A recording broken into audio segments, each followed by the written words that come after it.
Good morning and welcome to episode 25 of Earth Church. This is Sari Dobron with Bodywise Mount Shasta. I am up here on Spring Hill. We had a very insignificant sunrise due to Mount Shasta is tucked into a nice dark blanket. And so I'll leave a picture at the end. It was really fascinating, but not super spectacular. What's spectacular is what's happening on this other side.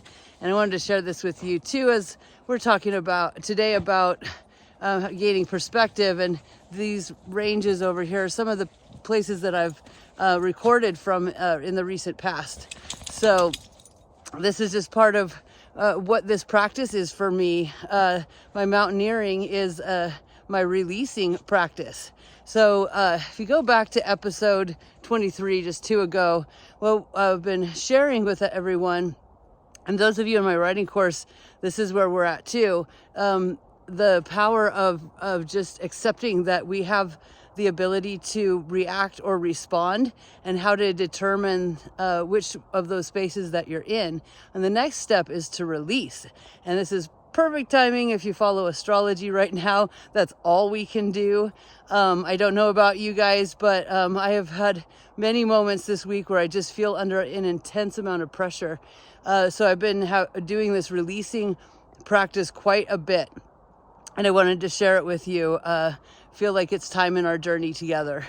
But what releasing is, we could say it is letting go, but it really is getting another lease on life. So how many times have you had an experience that forced you to see things in a different way than you've seen them before? And people will say, wow, I have a new lease on life. Well, that's what releasing is. It's intentionally letting go of what we're so certain of. And it can be hard because our bodies are like, and even our mind and our attachment and our ego could say, but no, this is what it is, because this is how it feels. This is what my body's saying. This is what I want it to mean because of where it puts me in a story. But releasing is letting that go so that you can have a different perspective. And I call my releasing practice my mountaineering because that's what I'm doing, is I'm going up to these higher points and seeing different perspectives of themselves, of each other. And I'm doing that internal work in myself. And that's when these Earth Church concepts come up, and I'm sharing them with you. So super fun. So how do we release things? I want to share with you a real cornerstone of my foundation. This comes from Aikido, and it's a basis of the methodology in my training. And concept is that what we hold on to is like our fist. So I only have one hand today, but I'll explain it to you. So when we are in a contraction, or we are attached to something, and this is when we're feeling and reacting, that's the place that we're in. So imagine, or take your fist and clench it really, really tightly, and take the other hand and put it around it and try to get this fist open. You try, go ahead. It is not going to happen. When they say what we resist persists, that's what they're talking about. And that's how our inner conflict and our conflict with the world operates, is on this same principle, that if something is hanging on tight and we try to pry it open, it's not going to work. What releasing requires is grace and ease.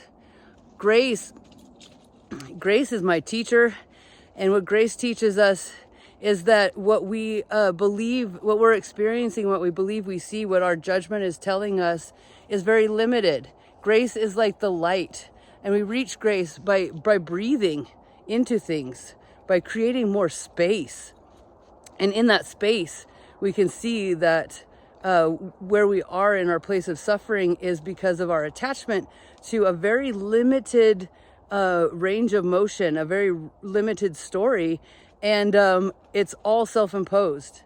With grace, we can see that we actually have way more options and way more available, and the ease, that's the opposite of dis-ease. So the key with that fist, if you got that held so tight, is to you take that other hand and just hold it lovingly and supportingly. And you will not be able to keep this fist tight in contraction. It wants to, or it's just a natural response that when it feels that support, that's what grace is, then it can release and expand, and that is what release is. Then you can have a different experience, you know? It takes grace to climb mountains, you guys. And so yeah, let me know what this brings up for you. How was your week? What are you feeling around this? I understand that this is a challenging time for all of us. We have the privilege. I have the privilege of standing on this mountain and feeling safe, truly, but knowing that people on the other side of the world are not safe, not feeling safe. And so my heart goes out to them. Prayers. I'm going to put my arms around, send love and light, you know, but these are really intense times for a lot of reasons. And the experience that we have, it really is up to us and our ability to accept it, release it, and leave space for what we believe we can have. And so that is the foundation of what I coach in my transformation coaching. And the body work that I do is all about creating more space and capacity in your body as well. So they work really well hand in hand. So hit me up if you're ready to work with me. I am ready to work with you. Thank you for watching. I love you all very much. Until next time, I'll see you on the playground.